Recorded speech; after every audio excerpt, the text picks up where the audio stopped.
Okay, let me get this torture chamber ready. I'm at the torture chamber.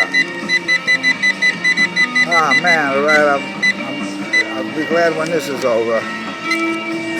One of the reasons that I decided, by the way, you guys know who I am. I don't even need to introduce myself anymore. Most people know me. I'm on America's Most Wanted, just kidding. Actually, that wouldn't be too good. If I was on America's Most Wanted, right, I wouldn't be up here, right? I wouldn't even be here. I'd be hiding somewhere. Anyway, just kidding about that. That's Billy Cobham, by the way. Check that out. With the Mojave Snow Orchestra in a Mounting Flame. Talk about that later. Let me get to the next subject. My tribute to the late, great John Bonham. And they used to call him Bonzo. I don't know where they got that from, but that's what they called him.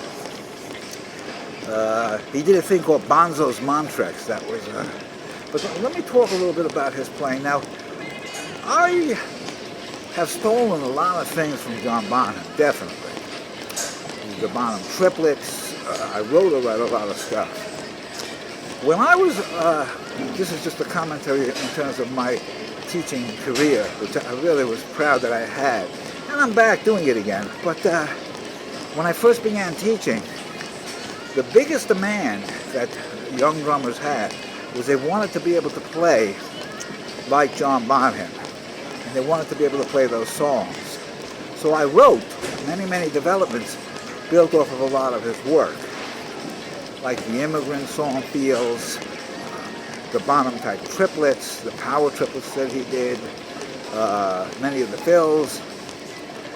I have read a whole lot of work that I did based off of him. They were called song developments.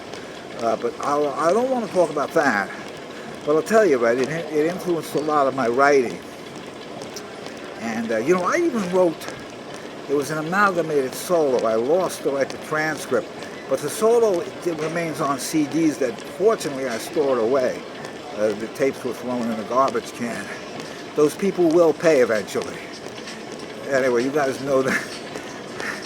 I don't even want to get into that. It was a bad story. But let me tell you the good story. What's the good story? Oh yeah, John Bonham. So, but I did this thing. It was called the Amalgamated Solo. It was actually really cool. I did a simulation solo right between Buddy Rich and John Bonham, and I wrote out things that Bonham would play, things that Rich would play, and they would it was a trading floor kind of a thing. Pretty cool solo, actually. And then I think I did one Keith Moon and John Bonham. I think I did an amalgamation of that. Eventually, I got to get those things back out and show people those, because they were really good. As far as Bonham's playing is concerned, well, it's really a drag, right? Because John Bonham's career wasn't as long as it should have been. I mean, he should have still been around now. He would have been, maybe a few years older.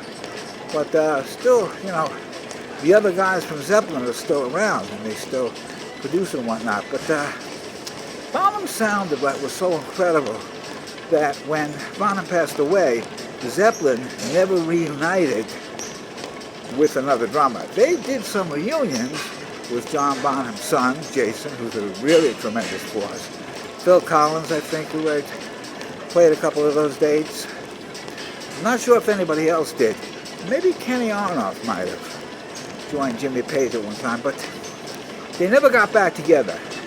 And I think it was out of respect, for nobody could create the kind of sound that Bonham created. And, that's why I was annoyed that Chicago, parted with Danny Serpent. Different people come, different people go. Unfortunately, sometimes people leave us. But as far as Bonham's style is concerned, he had, by the way, he played around the exact same drums that I play on when I was playing on the Ludwigs. The Vista Lights.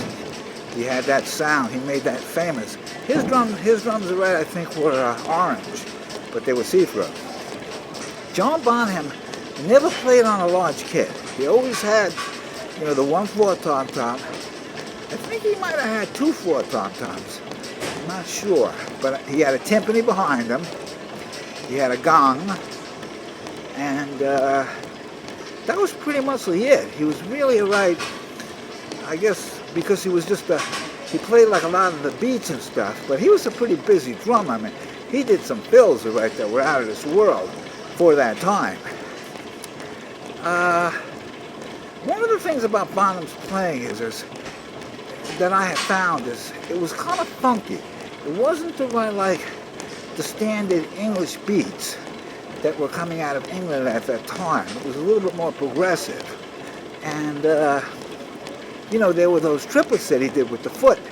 Those were really, really amazing. He kind of defined that.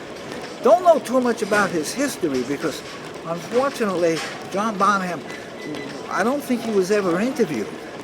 Modern Drummer never got him into an interview. They did tributes to him, but I don't believe there was ever a real interview. He might have just been a really quiet guy. I've never seen any footage or of any kind of interview with Bonham talking about that. I know Charlie Watts did a couple of interviews, but Bonham never did. Maybe he was just a quiet guy. So I really don't know too much about his background. But I'll tell you, he defined the sound of that band. It was so amazing. The other thing that was really cool was his classic Moby Dick solo. And was that on the first record or the second record? I don't really remember. But I know one thing. It was the first album cut that had a rather long drum solo in it. And the influences that Bonham had on that first solo, the one the studio album, kind of reminded me a little of Krupa, but he just did some things that were really unbelievable.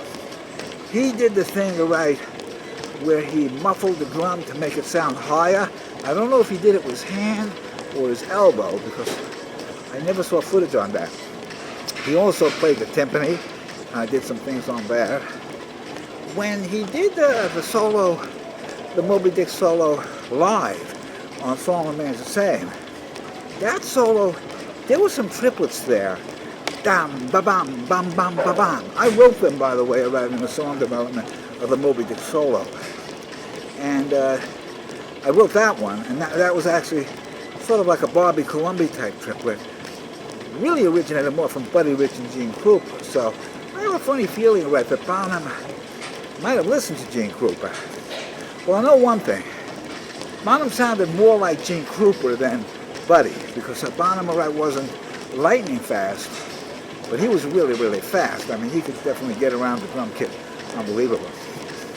The other thing that really defined Bonham was his sound. It was a big, big sound. It was, this was before they had like a lot of effect. You guys know I like a lot of echo.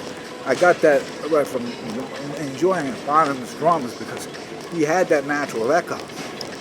The way he achieved that, I read a couple of things. First off, I read somewhere, I was told somewhere, way back early in my teaching career, that Bonham put aluminum foil inside of his bass drum to get more of an echoey type of a sound.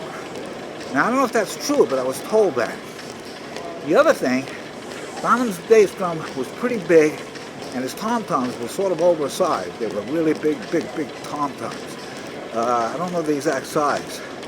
But when he recorded, I believe you're right that they recorded in some kind of a castle, and the ceiling was really high, and it was made out of concrete. So the acoustics in the room that they recorded were very, very holy because of the concrete.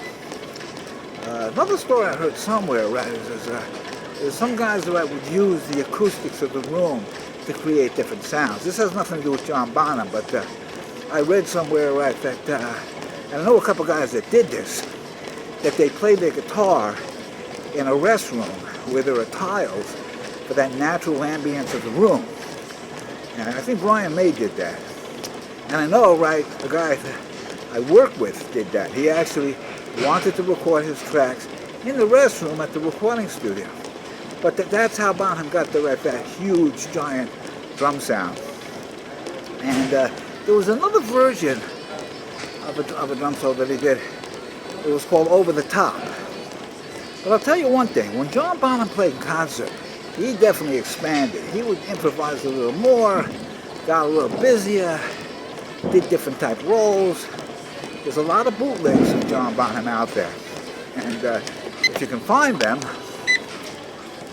definitely listen to the different versions of the different solos.